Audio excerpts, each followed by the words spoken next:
ఒకసారి పిలవడం 3 సార్లు కాదు 30 సార్లు పిలిచినా విచారణకు సహకరిస్తాం.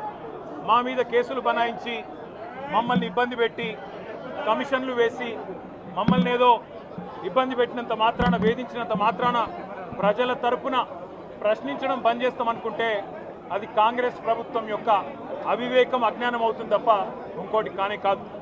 పెద్దలు కేసీఆర్ గారిని పెద్దలు హరీష్ రావు గారిని కాళేశ్వరం కమిషన్ ముందు కూర్చోబెట్టి మీరు పైశాచికానందం పొందొచ్చు.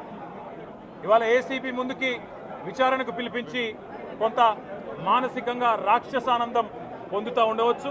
అవసరమైతే అరెస్ట్ కూడా చేస్తారు కావచ్చు. కానీ ఒకటి పక్క తెలంగాణ కోసం గతంలోనే జైలుకు పోయి వచ్చిన వాళ్ళం.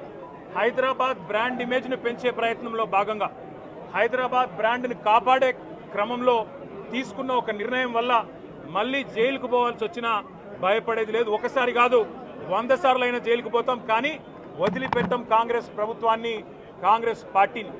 మీరిచ్చిన 420 హామీలు, మీరిచ్చిన దొంగ 6 గ్యారంటీలు, మీరిచ్చిన డిక్లరేషన్లు ఇవాళ మీరు లోకల్ బాడీ ఎన్నికలకు సిద్ధమవుతా ఉన్నారని చెప్పి వార్తలు వస్తూ ఉన్నాయి.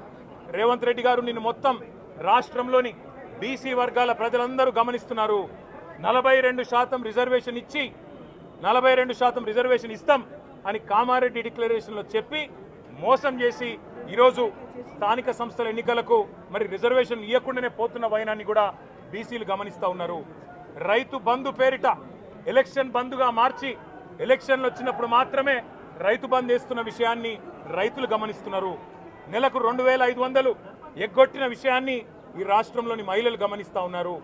2 లక్షల ఉద్యోగాలని చెప్పి నువ్వు చేసిన మోసాన్ని ఈరోజు రాష్ట్రంలోని యువత గమనించింది. కాబట్టే నీ దగ్గర చెప్పుకోవడానికి సమాధానం లేదు, చెప్పుకునేందుకు ఏమీ లేదు.